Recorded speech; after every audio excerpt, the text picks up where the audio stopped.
कि कुछ लोग जो बचे हुए हैं उनको एडमिट करने के बाद में हम मीटिंग को स्टार्ट करते हैं।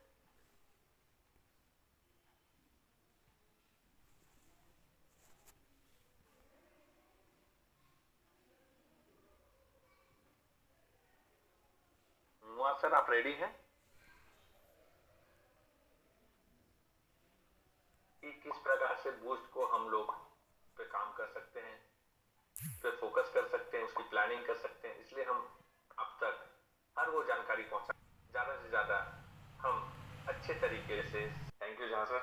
और वाकई में आज वो अपॉर्चुनिटी हमें मिला कि सर का समय, हम लोगों को जो कीमती समय है वो वाकई में हमेशा हेल्प करते हैं, सपोर्ट करते हैं। हर वो टेलीग्राम चैनल में वो एक्टिव रहते हैं, जो भी जानकारी होता है हमें हेल्प करते हैं। तो ये उनका कर्तव्य है कि वो हम लोगों को हमेशा से सही गाइडेंस के रूप में सिखा, क्योंकि ऐसे बहुत जल्दी समय नहीं मिलता है। और उन्होंने रिक्वेस्ट पे समय दिया, तो इसके लिए मैं मुआज सर का बहुत बहुत आभारी हूँ। और वो मैं बता दूं मुआज सर के बारे में कि वो ऑफिशियल एडमिन है मेटावेल के, साथ ही साथ ये कह सकते हैं वो इंडियन है, इंडिया से बिलोंग करते हैं, हिंदी अच्छे से समझ सकते हैं, बोल सकते हैं, इंग्लिश भी बोल सकते हैं, समझ सकते हैं। लास्ट जो 2 एमए सेशन हुआ था वो भी उन्होंने प्रेजेंट किया, लीड किया उन्होंने। और आज भी वो हमें सपोर्ट करने के लिए अपना कीमती समय निकाल कर आए हैं। सर को जो भी बुके भेज सकते हैं, क्लैप कर सकते हैं, जो भी आप कर सकते हैं सर के लिए आप जरूर करें। बहुत जबरदस्त सर।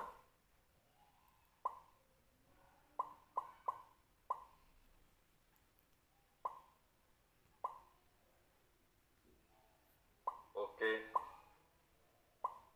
485 484 पार्टनर्स सर वेटिंग में मैं देख रहा हूँ, जिसको एंट्री दे रहा हूँ 93 आपका एंटर किए हैं, उसमें से 42 लोग। नमस्कार सर। सर अभी चालू कर दिया जाए क्योंकि हो गया है फुल। ठीक है, चलिए हम लोग स्टार्ट करते हैं। आप भी हमारे बीच में प्रेजेंट हैं इस, बोल सकते हैं, जूम सेशन में, और हम सभी आपके आभारी हैं क्योंकि आपका भी हेल्प हमेशा हमें मिलते रहता है। तो मुआज सर, क्या हम स्टार्ट कर सकते हैं? आपका परमिशन है? जी जी बिल्कुल बिल्कुल। जी sir. Okay, thank you sir. तो सर वीडियो ऑन करेंगे या ऐसे ही स्टार्ट करें? तो बढ़िया है सर, ये हमारी टीम है मिलीनियर ग्रुप, आपके आभारी रहेगा। आपको बहुत बहुत शुभकामनाएं सर, आप हमारे बीच में आए। जी जी जी,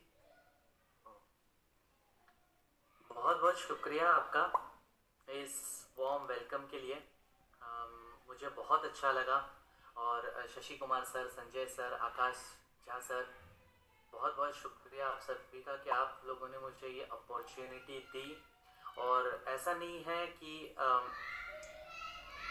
मतलब जैसा आप लोगों के लिए ये एक अपॉर्चुनिटी बन जाती है, वैसा मेरे लिए भी एक अपॉर्चुनिटी टीम के द्वारा दिए गए अपडेट्स है वो डायरेक्ट आप लोगों तक पहुंचा सकूं। क्योंकि ये बिजनेस में एक सही अपलाइन, एक सही सपोर्टिव अपलाइन अपडेट्स रहते हैं, जो सही अपडेट्स रहते हैं वो मिलना बहुत मुश्किल हो जाता है। लेकिन आप लोग बहुत ही ज़्यादा भाग्यशाली। जो कि सवाल रहते हैं हर किसी के मन में, बीच में बहुत जल्द आएगा। तो सर बूस्ट का पीडीएफ हमें कब तक मिल सकता है, ये कोई आकलन हम कर सकते हैं? जी, अभी बूस्ट का पीडीएफ मैं आपको पहले पीडीएफ किस तरीके से बनता है उसका एक छोटा सा हिस्सा समझा देता हूँ, ठीक है, ताकि आपको समझ में आ जाए कि इतना जो टाइम लगा पीडीएफ बनाने के लिए वो किस लिए लगा और उसको अभी तक के रिलीज क्यों नहीं किया गया। ठीक है, तो देखिए, किसी भी पीडीएफ को पूरा अच्छी तरीके से समझने के लिए जरूरी है कि उसमें हर चीज डिटेल से डिस्क्राइब की जाए। ओके, अब इस डिटेल्स में क्या क्या चीजें आती है? सबसे पहले जो अपना बेसिक चीजें हैं जो हमें ऑलरेडी एएमए सेशंस के थ्रू मिल चुकी है, जैसे लेवल का प्राइसेस क्या होगा, इसमें कौन सा मैकेनिज्म यूज होगा, स्पेसिफिक नहीं बट फिर भी हमें पता है कि इसमें एनएफटीज वगैरह ये सब यूज हो जाएगी। तो ये जो बेसिक डिटेल्स है ये ऑलरेडी एएमए सेशन के लिए के थ्रू प्रोवाइड की गई, बट जो डिटेल्ड मैकेनिज्म है, जैसे किस तरीके से ये सभी चीजें एक साथ काम करेगी, इसको प्रॉपरली समझाना, विजुअल तरीके से बोलो या फिर एक्सप्लेनेशन टेक्स्ट के तरीके से बोलो, इसको परफेक्ट रखना बहुत जरूरी है, ठीक है।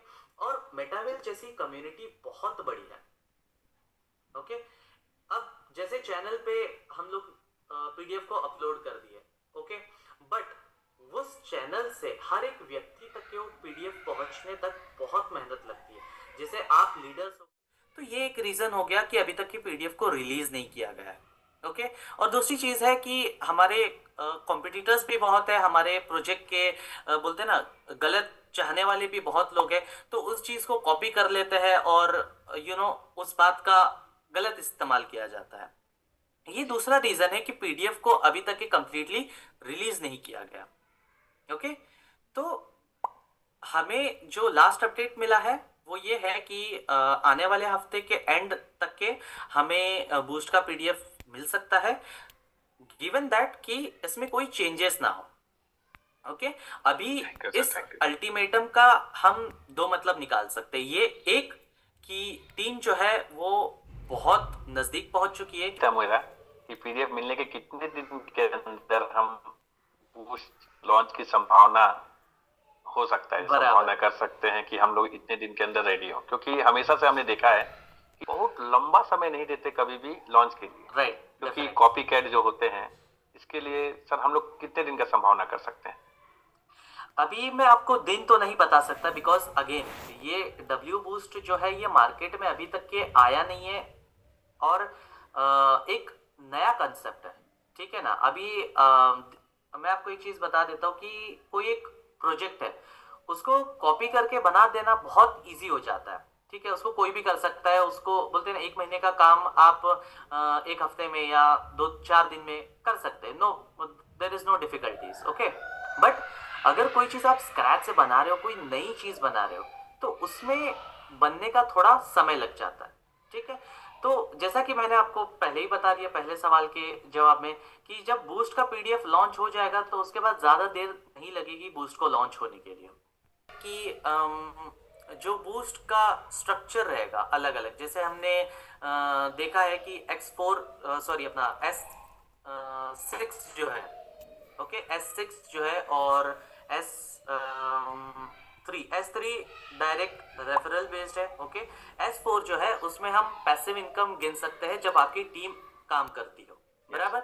तो ऐसे ही बूस्ट में और बड़े स्ट्रक्चर्स हैं, S8 हो गया, जैसे S10 हो गया, ओके। तो इसमें हम देख सकते हैं कि जो हमारे को इनकम, जो पार्टनर हमें इनकम देगा, वो हो सकता है कि हमारे से डायरेक्ट रिलेशन ना रखता हो।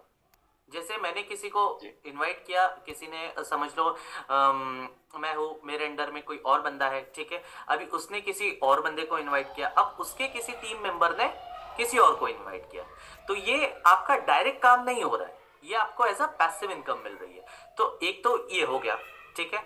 दूसरी बात है, जो आगे चल के रॉयल्टीज वगैरह के बेसिस पे जो हमें अर्निंग मिलेगी, वो भी एक पैसिव इनकम हम कंसिडर कर सकते हैं। इसके अलावा भी पैसिव इनकम के जो सोर्सेस है वो हमें ऑफिशियल चैनल के थ्रू बता दिए जाएंगे कि कौन कौन जो आप एनएफटी बेचेंगे उसमें आप इसको भी देखेगा कि आपको बना बनाया स्ट्रक्चर वगैरह सब मिल रहा है, तो जाहिर सी बात है कि उसकी प्राइस जो है वो आप ज्यादा रख के बेच सकते हैं, तो वो भी एक पैसिव इनकम बन जाएगा। नेक्स्ट सर, उसी बीच में जैसे क्या एनएफटी बेचने पर टीम भी चले जाएगी, इसको थोड़ा सा स्पेसिफिकेशन इसको थोड़ा स्पष्ट करेंगे। और दूसरा जो है, इसी क्या पूरे स्ट्रक्चर के साथ वाला एनएफटी सिस्टम खरीदेगा या इनकम वाउचर को ही सिस्टम खरीदेगा?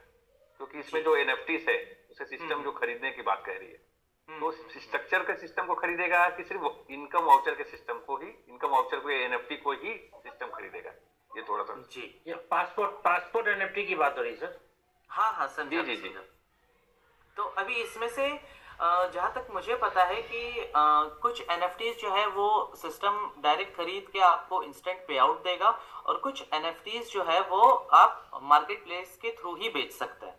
ओके, और कुछ NFTs जो है वो आपको दोनों ऑप्शंस रहेंगे, मतलब मेजॉरिटी ऑफ द NFTs तो आपको आप सिस्टम के थ्रू बेच सकते हैं, बट जो स्पेसिफिक NFTs रहेंगे शायद ऐसा हो सकता है, मुझे इस चीज़ की कंफर्मेशन अभी फिलहाल नहीं है, बट आने वाले दिनों में जो AMS सेशंस होगी या फिर PDF में इस चीज़ को क्लियरली डिफाइन किया जाएगा कि कौन से ऐसे NFTs है जो आप सिर्फ मार्केट प्लेस के थ्रू बेच सकते हैं या सिर्फ सिस्टम के थ्रू बेच सकते हैं। यस में तो उछाल देखने को मिलेगा सर, मगर बूस्ट लॉन्च के बाद डंप ना हो इसके लिए सिस्टम किस तरीके से बैकअप प्लान बना रहा है, जैसे कि बोल सकते हैं स्टेकिंग हो या और कोई भी कुछ लाए ऐसा कि हमारा जो CS है उस पर बहुत बड़ा पंप और डंप जो डंप देखने को मिलता है वो ना देखने को मिले।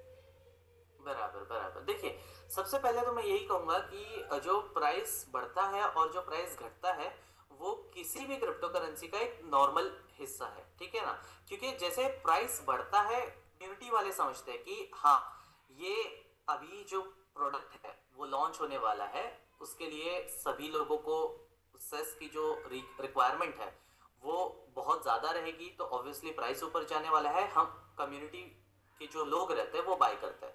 बट जब प्राइस ऊपर जाने लगता है तो मार्केट का भी अटेंशन ग्रैब हो जाता है, ठीक है ना, जिनको जो कम्युनिटी में नहीं रहते और जिनको प्रोजेक्ट से कोई लेना देना नहीं होता है, वो सिर्फ बढ़ते कॉइन को खरीदते हैं और तुरंत बेच देते हैं। तो इसकी वजह से क्या होता है कि प्राइस का ऊपर भी बढ़ता है और प्राइस कभी नीचे भी आता है, ठीक है। तो इसका जो ओवरऑल ग्रोथ पोटेंशियल है, जितने प्रोडक्ट्स हम लाने वाले हैं, जितना प्रोडक्ट्स मेटावेल लॉन्च करने वाला है, उसके हिसाब से हमें इस चीज़ का अंदाज़ा मिल सकता है कि इसका जो डाउनफॉल है वो बहुत जल्द खत्म होने वाला है। ओके, जो हम प्राइस का जो डिक्लाइन देख रहे हैं वो, और कहीं ना कहीं जी अभी जी तक वो वेरिफिकेशन नहीं हो पाया उसका पूरी तरीके, तो उसकी सिस्टम क्या कर रही है कि ताकि जल्द से जल्द वेरीफाइड हो जाए। बराबर। कॉइन मार्केट कैप का रिक्वायरमेंट्स था कि आपको ये सभी डिटेल्स सबमिट करने हैं, वो सारी चीज़ें टीम ने ऑलरेडी सबमिट कर चुकी है कॉइन मार्केट कैप के टीम को, ठीक है। अभी ये उनके वेरिफिकेशन के ऊपर डिपेंड करता है कि वो कितना जल्दी इस प्रोसेस को वेरीफाई करते हैं, कंप्लीट करते हैं, और जो है वो जो वेरीफाइड बैच आता है CMC का वो अप्रूव कर देते हैं।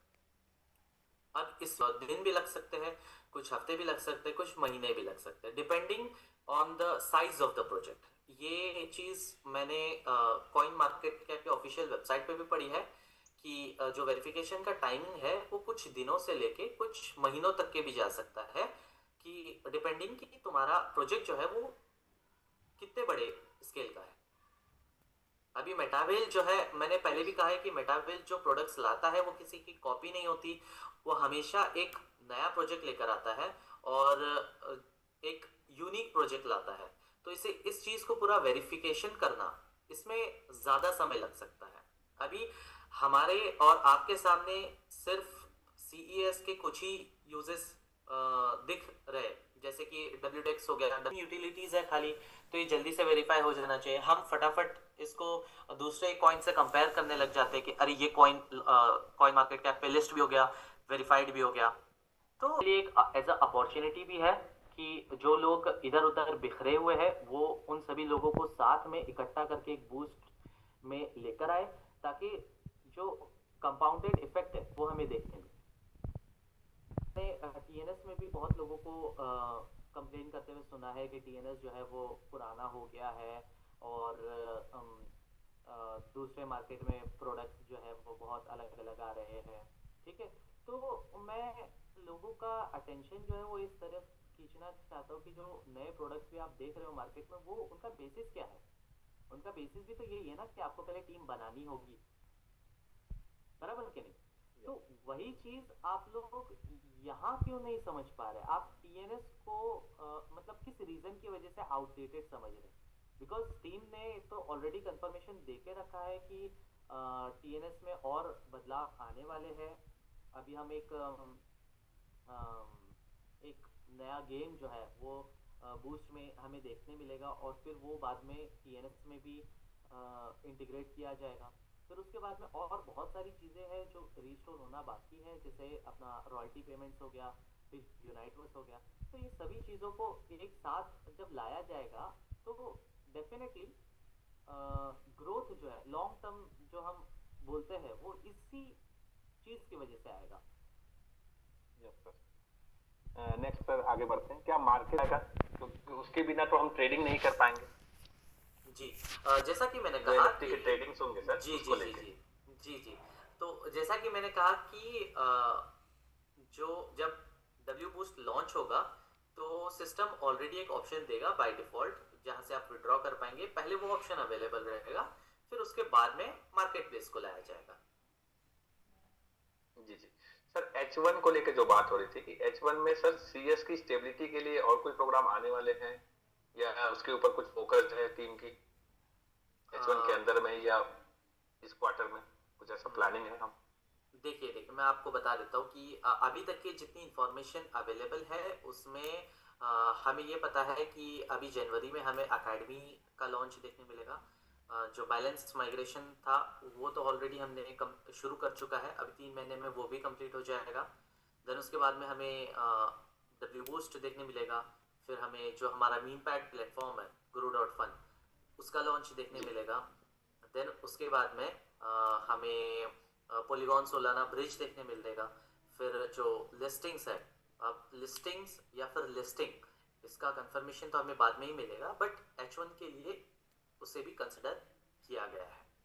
अब हमें इस बात का ध्यान guru.fun में कहीं ना कहीं CS के यूजेस, guru.fun में कहीं ना कहीं CS के यूजेस हम देख सकते हैं। Yes yes yes yes. देखिए अभी आपने भी नोटिस किया रहेगा कि पॉलीगॉन जो ब्लॉकचेन है उसमें बहुत दिक्कत आती है कभी कभार, थोड़ा रजिस्ट्रेशन करने, कभी कभार लेवल एक्टिवेशन करने। ऑब्वियसली वो सॉल्व हो जाती है तुरंत, लेकिन फिर भी कभी कभार जो है पॉलीगॉन नेटवर्क जो है वो इशू देता है, बराबर। यस। तो इस चीज को काउंटर कैसे किया जाए, तो एक ऑप्शन है कि क्रॉस ब्लॉकचेन प्रोडक्ट्स लॉन्च किए जाए, बराबर। तो क्रॉस ब्लॉकचेन प्रोडक्ट जो हमारा पहला प्रोडक्ट है वो एक क्रिस्टल कैमी गेम हो गया, लेकिन वो तो समझो गेम हो गया, ओके। जो एक्चुअल प्रोडक्ट है, वैल्यू बिल्डिंग प्रोडक्ट है, वो है मीम पैड प्लेटफॉर्म guru.fun, जो कि सोलाना ब्लॉकचेन पे लॉन्च होगा, ओके। तो अभी फिलहाल इसे सोलाना ब्लॉकचेन पे लॉन्च किया जा रहा है, बट जब पॉलीगॉन सोलाना ब्रिज बनेगा और दीगर जो ब्लॉकचेन्स है उनके बीच में ब्रिज बनेगा, तो CES का जो इस्तेमाल है वो चालू किया जा सकता है। अब ये डिपेंड करता है कि वो प्रोडक्ट का क्या बोलते हैं, अपना पॉपुलैरिटी क्या है, वो प्रोडक्ट का यूज केस कितना चल रहा है, कम्युनिटी क्या चाहती है, कि रिस्पॉन्स कैसा दे रही है कम्युनिटी, ठीक है ना। तो उसके बेसिस पे जो है वो बाद में CES को इंटीग्रेट किया जाएगा। मैंने कहा था ना आपको कि जब नई चीजें बनाई जाती है तो उसका एक फुल प्रूफ प्लान नहीं रहता कि हाँ आप ये डिप्लॉय कर दो ये सक्सेसफुल हो जाएगा। ये ट्रायल एंड एरर मेथड रहता है कि ठीक है हमने पहला प्रोडक्ट लॉन्च किया, इसका हम सक्सेस देखेंगे, इसमें जो भी खामियां थी, जो भी कमियां थी वो हम उसको रिपेयर करेंगे, और जो नेक्स्ट प्रोडक्ट है उसको और अच्छी तरीके से बना के कम्युनिटी के सामने लाएंगे। तो ये एक शुरुआत है। Yes yes. ये एक शुरुआत है कि हम पॉलीगॉन ब्लॉकचेन तक सीमित ना रहते हुए हम दूसरे भी ब्लॉकचेन्स एक्सप्लोर करें, क्योंकि हर ब्लॉकचेन का देखिए एक अपना ये पॉजिटिव पॉइंट रहता है, ठीक है। कोई अगर गेम्स लॉन्च करने हैं तो कोई ब्लॉकचेन जो है वो ज्यादा गेम डेवलपमेंट की तरफ इंक्लाइंड रहती है। ये लगा है कि ये भी पॉइंट मैं कवर कर देता हूँ कि एकेडमी को इतना टाइम क्यों लगा, क्योंकि देखिए एक एजुकेशनल पॉइंट ऑफ व्यू से अगर आप देखने चाहेंगे ना तो नॉलेज जो है वो हमेशा बढ़ते रहती है। आज से 3 महीने पहले जो इंफॉर्मेशन थी वो कई गुना बढ़ चुकी है आज के टाइम में अगर हम देखेंगे तो, ठीक है। और किसी चीज को एक प्रॉपर समझाने का अगर तरीका हम ढूंढने चाहते हैं तो वो एक सही तरीके से ये होना चाहिए, स्ट्रक्चर्ड होना चाहिए कि हाँ पहले इंसान वो समझे फिर ये समझे। और क्योंकि आपने देखा रहेगा कि इंडिया में ब्लॉकचेन का एजुकेशन भी जो है वो उतने अच्छी तरीके से डेवलप नहीं है। तो अगर टीम भी लाना चाहती है कि हर लैंग्वेज में एकेडमी को लॉन्च किया जाए, तो कहीं ना कहीं थोड़ा समय लग जाता है कि सारे मटेरियल्स जो है वो खुद से बनाकर फिर उन्हें अलग अलग लैंग्वेज में ट्रांसलेट करके सभी तक पहुंचाया जाए। टीएनएस में जो आगे डेवलपमेंट है, हम्म, जिससे कि टीएनएस की पॉपुलैरिटी बढ़ेगी, टीएनएस पे भी फोकस होगा, तो उसको लेके हम कब तक सोच सकते हैं कि वो कब तक डेवलप हो जाए?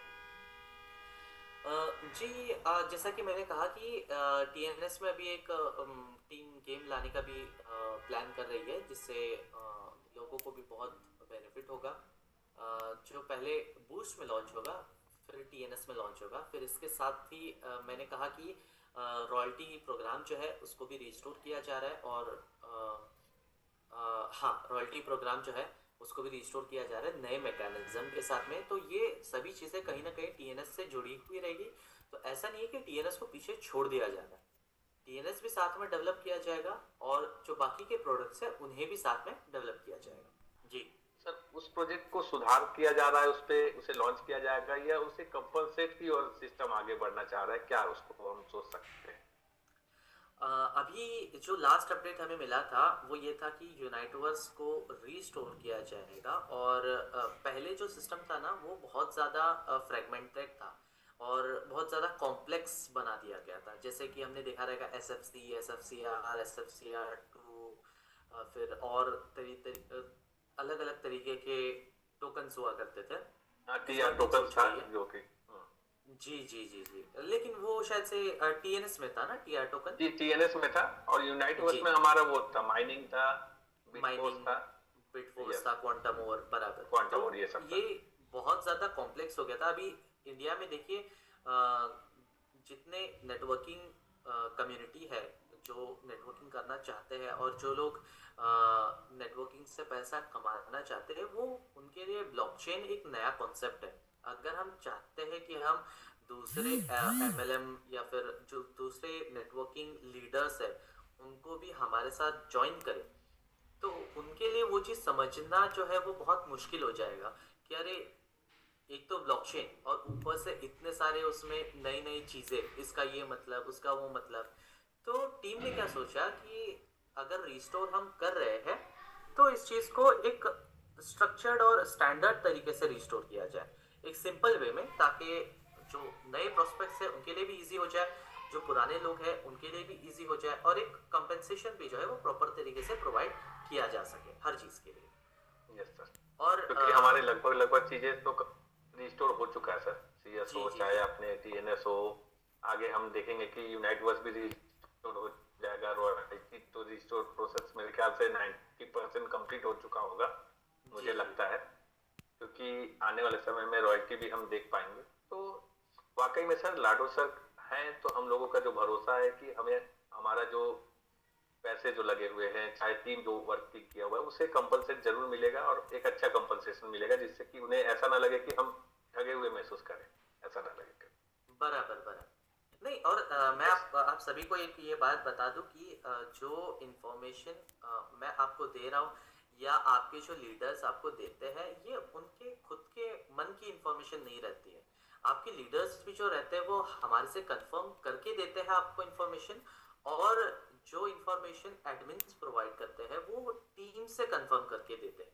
ठीक है, तो कहीं ऐसा नहीं है कि कोई अपने मन से बात यहाँ पे कर रहा है। जो आपको मैंने यूनाइटवर्स वगैरह के बारे में जितना भी बताया, जो आपको डब्ल्यू बूस्ट वगैरह के बारे में बताया, ये सभी चीज़ें मुझे टीम की तरफ से मिली है। और टीम में कौन आता है, जो हमारे जो प्रोडक्ट मैनेजर्स होते हैं, जो CDMO होते हैं, और यहाँ तक कि कुछ सवालों के जवाब जो है वो लादो सर ने खुद प्रोवाइड किए हैं। तो ऐसा नहीं है कि मैं आपको बता रहा हूँ तो मैं अपने मन से बता रहा हूँ। ये आप समझ सकते हैं कि इंफॉर्मेशन जो है वो टीम के तरफ से दी गई है।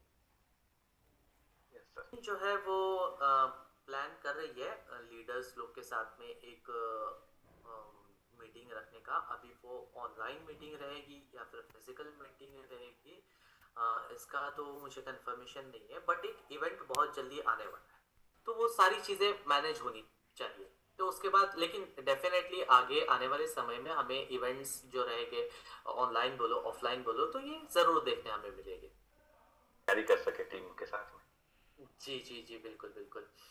अभी फील्ड लेवल पे अब मैं आपको बता देता हूँ कि मैं इतना जो हम लोग जितने भी एडमिनिस्ट्रेटर्स हैं वो टेलीग्राम पे ऑनलाइन रहते हैं कॉन्स्टेंटली, जो भी कम्युनिटी के क्वेश्चंस रहते हैं उसको रिप्लाई करते हैं।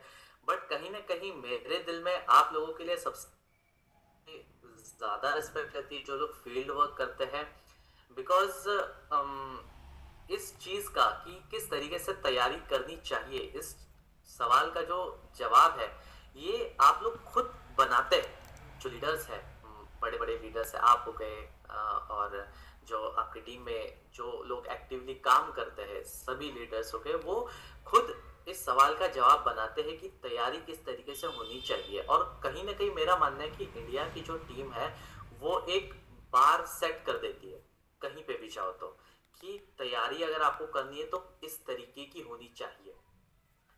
ओके, तो ये मैं अपने दिल में एक रिस्पेक्ट है, एक अप्रिसिएशन है कि आप लोग जो काम करते हैं वो एक नेक्स्ट लेवल काम है और आप जैसा काम कोई कर नहीं सकता है किसी और project. So that hats off, congratulations to you. जी सर। क्योंकि सर बहुत सारे लीडर्स, मैं आप यही बताना चाहूँगा, बहुत सारे लीडर्स सिर्फ ऑनलाइन काम करते हैं, लेकिन हमारी टीम में ये है मैक्सिमम लीडर्स ऑफलाइन काम करते हैं, मैक्सिमम, यानी समझ सकते हैं 99% लोग। और हमारे जो सीनियर है मिस्टर शशि कुमार सर, आप बखूबी जानते हैं उनको, पहले से भी जानते हैं, और वो हमेशा से ऑफलाइन पे भरोसा किए, टीम को लीड कैसे करना है वो हमेशा हमें हेल्प किए, और जहाँ भी उनकी जरूरत होती है वो हमेशा हमें सपोर्ट करते हैं। तो मैं चाहूंगा सर कि शशि सर अगर आपके भी कोई क्वेश्चंस हो और आप भी इंटरेक्ट करना चाहते हैं मुआज सर से, तो आप इंटरेक्ट कर सकते हैं sir. Shashi sir. Muaz sir नमस्कार। शशि नमस्कार। नमस्कार सर, कैसे हैं आप? जबरदस्त, बहुत अच्छे। जय मेटावेल। जय मेटावेल। सबसे अच्छी बात क्या है सर कि आपने आज हमारी टीम के लिए समय दिया, और मुझे जहाँ तक दिल से इच्छा है कि आपका ऐसे ही समय मिलता रहे, ये सबसे पहले कमिटमेंट चाहेंगे आपसे। Definitely definitely. देखिए मेरे पास जब भी पॉसिबल होगा मैं आपसे कांटेक्ट करूंगा, आप मेरे से कांटेक्ट करना, और जब भी पॉसिबल रहेगा मैं आ जाऊंगा मीटिंग के लिए। कैसा रहता है ना कि अभी हमने देखा कि बैलेंस माइग्रेशन स्टार्ट हुआ तो हमें बहुत रिक्वेस्ट आई थी, बहुत रिक्वेस्ट आई थी, और ये माइग्रेशन शायद से जल्दी लॉन्च हो जाता या ऐसा कुछ मुझे कंफर्म नहीं था, इसलिए मैंने संजय सर को जो है डेट बताई नहीं थी, बट बोला अभी लॉन्च होकर 1 हफ्ता हो जाएगा तो चलिए टाइम निकाल के दे देते। मैं अभी रेडी होके बैठा हूँ, मुझे जाना है मेरे दोस्त के वलीमे में। चलिए, मैं भी ज्यादा समय आपसे नहीं लूंगा। मैं भी सर थोड़ी सी और क्लियर करना चाह रहा हूँ। ऐसे तो संजय जी एंड टीम ने सारी सवाल आपसे करी और आपने परफेक्ट उसका जवाब दिया। सर अपना जो रॉयल्टी एनएफटी जो पहले था हम लोग का, जिसमें 7 तरह की रॉयल्टी थी, ठीक है, तो उस रॉयल्टी का जो फीचर्स है वो तो वहां से निकला है, अपना टीएनएस, यानी टीएनएस के पहले टेक्टाइल से निकला है। बराबर। तो वो जो हम लोग का रॉयल्टी प्रोग्राम था उसके लिए तो फंड ऑलरेडी टीएनएस से ऐड हो रहा है, जमा हो रहा है। बराबर। तो तब लाडो सर से ऐसा रिक्वेस्ट नहीं कर सकते कि भाई जब फंड जमा हो रहा है तो जितना फंड है उतना ही बांट दो भाई। कुछ तो लोगों के चेहरे पे हंसी आए। बराबर बराबर। क्योंकि वो फंड तो टीएनएस के अंदर अगर 10% कट रहा है तो वो तो हम लोग का फंड है। बराबर। तो लाडो सर क्यों रख रहे हैं उसको? बांट दीजिए भाई, जिसके हिस्से में कितना है। नहीं, लाडो सर नहीं रख रहे हैं, वो स्मार्ट कॉन्ट्रैक्ट में स्टोर किया गया है। और जैसा कि मैंने बताया कि रॉयल्टी मैकेनिज्म जो है वो एक नए मैकेनिज्म के साथ हमें देखने मिलेगा, क्योंकि पहले जो रॉयल्टी डिस्ट्रीब्यूट की जाती थी वो शायद से टीएनएस, मतलब जो टेक्टाइल प्रोग्राम्स थे, जो मैट्रिक्स था, सिर्फ उसी के थ्रू जो रॉयल्टी है वो की जाती थी, और बूस्ट तभी लॉन्च नहीं हुआ था। लेकिन अभी हमें देखने मिल रहा है कि बूस्ट पहले लॉन्च हो रहा है। ओके, तो हो सकता है कि हमें एक अपडेटेड मैकेनिज्म में टीएनएस और बूस्ट दोनों इंक्लूड करके मिला दिखाया जाए, या फिर हो सकता है उससे पहले यूनाइट वर्स भी आ जाए। तो चीजें जो मेन कंक्लूजन है बात का वो ये है कि हमें एक नया मैकेनिज्म के साथ देखने मिलेगा। ओके, और बहुत सारी चीजें जो है वो आ रही है रॉयल्टी रिस्टोर होने से पहले। तो जो लोगों का जो लोगों ने अभी तक के काम किया है, आई एम डेफिनेटली श्योर कि लाडो सर उनको कंसिडर करेंगे और जो उनका करस्पॉन्डिंग रॉयल्टी बनता है वो उन्हें प्रोवाइड किया जाएगा। नो प्रॉब्लम, हम तो लाडो सर पे फेथ करके आज 2020 से हम लोग काम कर रहे हैं लाडो सर के साथ। जी जी जी जी स्टेडियम के समय से काम कर रहे हैं, इसलिए फेथ तो बहुत ज्यादा है, क्योंकि 5 से 5.5 साल के दरमियान में कितने बार उतार चढ़ाव आया, लेकिन ना उन्होंने साथ छोड़ा ना हमने साथ छोड़ा, बराबर लगातार उसको पकड़े रहे। और आज रियली बता सकते हैं कि भाई लाडो सर के कॉन्सेप्ट में आने के बाद ही हमने अपने लाइफ में वो खुशियां हासिल की है, वो आजादी जो फाइनेंशियल फ्रीडम होता है वो लाडो सर के साथ आकर के ही किया है। क्योंकि प्रोडक्ट बेस कंपनियों में 26-27 साल काम करने के बाद भी वो खुशी नहीं मिली जो लाडो सर के कॉन्सेप्ट में आकर के मुझे खुशी मिली है। 100%। और आज हम गर्व से कहते हैं कि हमने जब यूनाइट वर्स चालू हुआ था तो एक भी रुपए कमीशन मैंने डाई में नहीं लिया था, 100% कमीशन मैंने CS कॉइन में लिया, जिसके कारण अप्रोक्सीमेटली 5 लाख CS कॉइन मेरे पास है। ठीक है, तो मैं तो मतलब मैं अपने बारे में क्या बोलूं, मैं तो चाहता हूं कि हमारे नीचे जो 10,000 कॉइन वाले लोग हैं, 5,000 कॉइन वाले लोग हैं, 2,000 कॉइन जिनके पास है, कॉइन का रेट डेवलप करे, उनके चेहरे में थोड़ी खुशी आ जाए, हम तो ऑटोमेटिक खुश हो जाए। इसलिए मैंने कहा ना कि आप लोग जो फील्ड वर्क में काम करते हैं, आप लोग जो अभी तक के सपोर्ट किए हैं बेटाबेल को, लाडो सर को, मेरे दिल में आप सभी के लिए रेस्पेक्ट सबसे ज्यादा है और होनी भी चाहिए। हर व्यक्ति जो है, जो जिसका अपलाइन फील्ड वर्क करता है, जिसका अपलाइन एक सही गाइडेंस देता है और जिसका अपलाइन आप जैसा सपोर्टिव हो, तो उस बंदे के दिल में एक रेस्पेक्ट होनी चाहिए। और सर बस लास्ट में आपसे एक रिक्वेस्ट है कि अपना जो न्यू रेफरल प्रोग्राम आएगा बूस्ट के अंदर, जी जी जी, ठीक है, अभी क्या है प्रॉब्लम तो आपको भी पता है, क्योंकि बहुत सारे लोगों के बीच के अपलाइन गायब हो गए हैं। जी जी जी, तो अभी बहुत सारे लोगों को हम लोग क्या कर रहे हैं वो मैं अपना स्ट्रेटजी आपको बता दे रहा हूँ।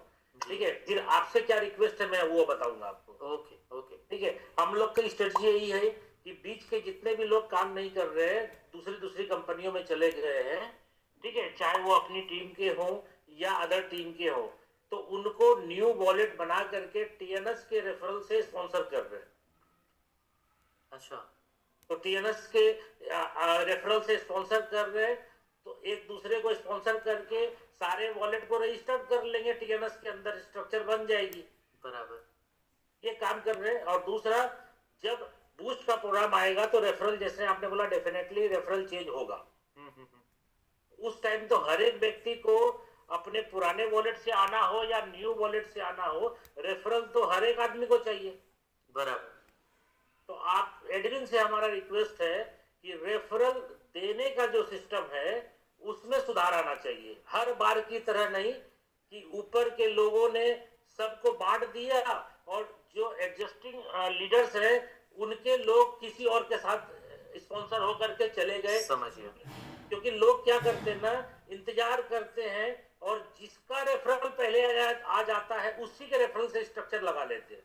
हाँ बराबर, ये परेशानी बहुत आती है। 1, 2, 5 मिनट, जैसे देखो अभी क्या है कि हमारी अपलाइन से मुझे रेफरल मिलेगी, अब मैं संजय जी को दूंगा, तो भाई मेरी अपलाइन का होना चाहिए तब तो मुझे मिलेगा। बराबर, और संजय जी के टीम के लोग अगर मान लो परेशान करेंगे तो भाई मेरा होने के बाद ही हम संजय जी को दे पाएंगे ना। बराबर, सही बात है। तो ये सिस्टमेटिक जब आएगा तो समय तो लगेगा। बराबर, लेकिन अगर अनसिस्टमेटिक बात करे तो समय नहीं लगेगा। तुरंत वो बिखर जाएगा। कर रहा है कि भाई संजय जी के आईडी से मैं रेफरल लूंगा, लेकिन पता चल रहा है संजय जी के टीम में किसी दूसरे क्रॉस लाइन का मैसेज आ गया। अब वो संजय जी के लिए इंतजार कर रहे। संजय जी ने पूरा महीना 2 महीना काम किया और बाद में पता चला कि दूसरे का रेफरल आया, उसी से वो लग गया। बाद में वो पछताता है, ये अलग बात है। लेकिन भाई हमारा टीम का नुकसान भी तो हो गया ना। टीम का नुकसान हो जाता है। अगर रेफरल को आप ऐसे ही बांट देंगे तो भाई ये तो गलत हो जाएगा। बराबर बराबर। तो इसको फोकस करिएगा वहाँ पर, एक जी रिक्वेस्ट जी है जी, आपसे। डेफिनेटली मैं इसको थोड़ा फोकस करके टीम से बात करिएगा। अब मान लीजिए कि मुझे और संजय जी को एक साथ रेफरल मिल गया मेरी अपलाइन का। बराबर। तो संजय जी इतने कमिटेड है कि पहले वो मेरी आईडी लगवाएंगे तो ही मेरे से रेफरल लेकर के वो अपनी लगाएंगे।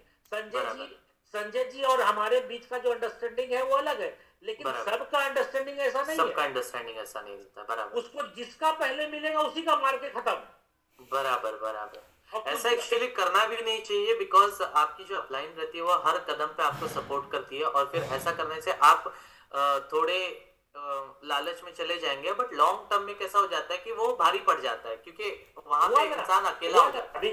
अभी जब मेटाफोर्स स्टार्ट हुआ था, तो उस टाइम भी हुआ, बहुत सारे अदर कंपनी में काम करने वाले लोगों को जब पता चला कि मेटाफोर्स स्टार्ट होने वाला है, तो महीने 2 महीने के लिए वो मेटाफोर्स करना चालू कर दिया। अरे बाप रे। ठीक है, और वो क्या किया, अपना स्पॉन्सर लोगों को दे करके, लालच दे करके मैं आपको 50% छोड़ दूंगा, ये कर दूंगा, वो कर दूंगा, ऐसा लालच दे करके अपने आईडी से स्पॉन्सर कर दिया।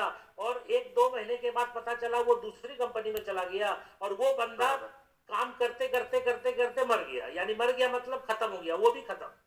बराबर। तो जो व्यक्ति अपलाइन का स्पॉन्सर इंतजार नहीं करेगा, वो तो आज ना कल डेड होगा, ये तो फाइनल है। बराबर। लेकिन ऊपर से अपने को तकलीफ नहीं आनी चाहिए, मैं ये कहना चाहता हूँ। हम लोग तो कमिटेड है, हम लोग तो जिनको भी बिजनेस के अंदर ला रहे सबसे बात करके ला रहे, और ऊपर से दिक्कत ना हो, बस ये मेरा कहना है। बराबर बराबर। चलिए सर, इसको बहुत ज्यादा ध्यान दीजिएगा। डेफिनेटली मैं अभी मीटिंग खत्म होते ही टीम को जो है वो एक मैसेज छोड़ता हूँ कि अभी का जो मीटिंग है उसमें क्या जो है डिस्कशन हुआ है, क्या चीज़ें समझाई गई है, क्या क्वेश्चंस पूछे गए थे, और क्या सजेशन रहा है कम्युनिटी का। ओके, तो ये चीज़ मैं पीडीएफ इस महीने हम लोग बूस्ट का पीडीएफ इस महीने 25 तारीख तक सोच सकते हैं। बूस्ट का पीडीएफ जैसे कि मैंने कहा ना कि अगर सब कुछ सही चला तो आपको 25 तारीख का भी इंतजार करने की जरूरत नहीं, आपको नेक्स्ट वीक में ही मिल जाएगा। ओके, अगर सब कुछ सही चला तो। Thank you yes sir, most welcome. जाते जाते मैं एक चीज और कहूंगा जो बहुत लोगों का कंसर्न रहा है। देखिए, मार्केट में बहुत प्रोजेक्ट्स को लॉन्च किया जाता है, और उन सभी का बेसिस जो रहता है वो मेटावेल ही रहता है। वो मेटावेल की या तो डायरेक्ट कॉपी करते हैं या कहीं ना कहीं से आइडिया चुरा कर ही उन लोग लाते हैं, और उनमें जो लीडर्स रहते हैं वो बहुत अच्छा ऑफर करते हैं कि आपको यहाँ पर आने पर ये मिलेगा, आपको यहाँ पर आने पर वो मिलेगा। मैं आपसे रिक्वेस्ट करता हूँ कि आप थोड़ा सोचिए कि आप ऐसे प्रोजेक्ट को फॉलो करना चाहते हैं जहाँ पे एक विजनरी अवेलेबल है, या आप ऐसे प्रोजेक्ट को फॉलो करना चाहते हैं जहाँ पे आपको रजिस्टर करवाने के लिए सिर्फ कुछ ऑफर दिए जा रहे हैं, और उसका कोई डेवलपर या फिर उसका कोई एक फेस नहीं है, एक पब्लिक फिगर नहीं है। Yes okay, thank you. Special thanks to Muaz sir, admins, all teams, management, Lado sir, thank you all of you. Thank you आप लोगों के लिए भी थैंक यू कि आपने अपनी टीम के लिए इतना शानदार इवेंट जो है वो ऑर्गेनाइज किया, और आप लोग डेली मीटिंग्स लेते हैं, उसके लिए भी थैंक यू मेरी तरफ से। Thank you Muaz sir.